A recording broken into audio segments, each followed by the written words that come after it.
ملائیت سے متاثرہ لوگوں کی سوچ یہ بن گئی ہے کہ عورت کلی طور پر مرد کی فرما بردار ہو، حالانکہ ایسا ممکن نہیں ہے۔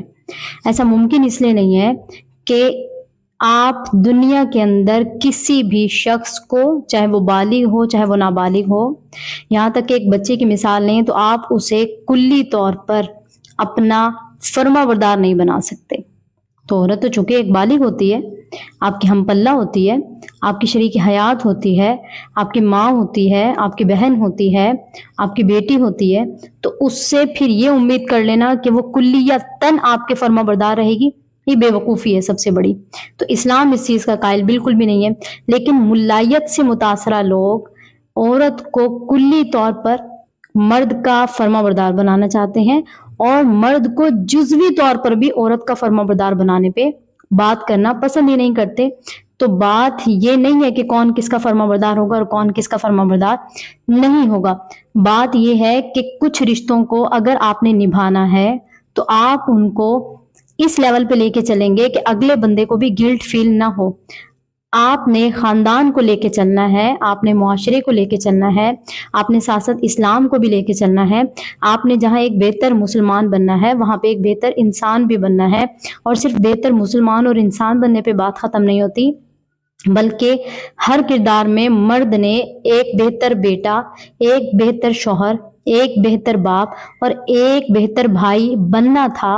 تو جہاں یہ سب ہونا تھا تو وہاں پہ جزوی طور پہ آپ چاہے اسے مرد کی فرما برداری کہہ لیں ان رشتوں میں، یا پھر مرد کی اچھائی کہہ لیں کہ ان رشتوں کی بات بھی اسے جزوی طور پہ ماننی تھی۔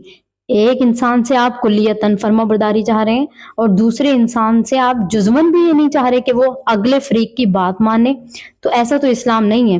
اسلام is a complete code of life.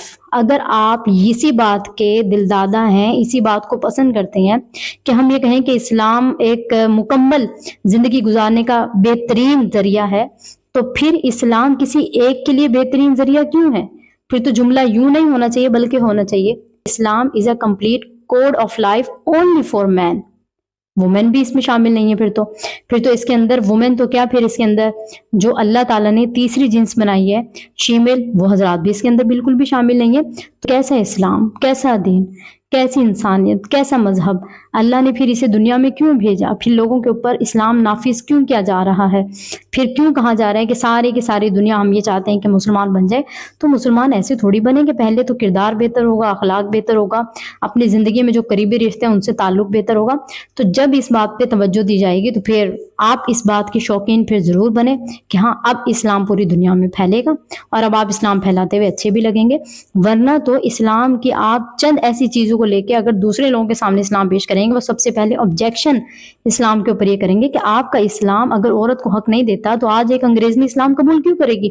کیونکہ ادھر اس کا مذہب اور اس کا قانون اور اس کا ملک اس کو تمام کے تمام حقوق دے رہا ہے، اور آپ جو اسلام بتا رہے ہیں، جو پڑھ کے بیٹھے ہوئے ہیں، یعنی کہ آپ نے صرف اپنے مطلب کا اسلام پڑھا ہے، حالانکہ اسلام میں ایسا کچھ نہیں، میں یہ بات بار بار ریپیٹ کر رہی ہوں۔ تو جو اسلام آپ پھیلا رہے ہیں اور جس اسلام کے داعی آپ ہیں، وہ عورت پھر اسلام ایکسیپٹ کیوں کرے گی؟ آپ اپنی عورت، مسلم عورت کو اگر مطمئن کر لیں اسلام کے حوالے سے تو یہی بہت بڑی بات ہے۔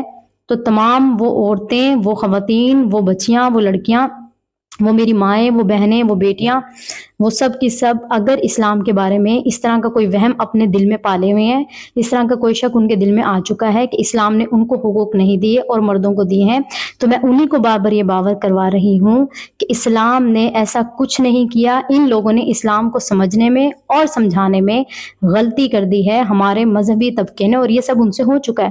اور آج بھی اگر وہ اس بات پہ اپنی ہٹ دھرمی پہ قائم ہے تو ان کو روکنے کی اور ان کے سدے باب کی ضرورت ہے، نہ کہ مزید اسی اسلام کو یا اسی کلچر کو آگے بڑھا دیا جائے۔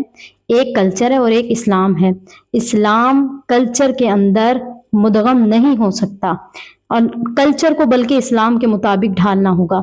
تو اگر لوگ پاکستانی کلچر یا ہندوستانی کلچر یا جو ہندوستان سے ہجرت کر کے آئے ہوئے تھے لوگ، وہاں کے کلچر کو یا کسی بھی کلچر کو، دنیا کے بنائے ہوئے کلچر کو اسلام کا نام دے رہے ہیں، تو ایسا بالکل بھی نہیں ہے۔ یہ انتہائی ایک غلط فرسودہ سوچ مسلمانوں میں پھیلائی جا رہی ہے، مردوں میں بھی اور خواتین میں بھی، عورت کے حقوق سے متعلق۔ تو صحیح اسلام یہ نہیں ہے جو آپ کو ملائیت سے متاثرہ لوگ بتا رہے ہیں۔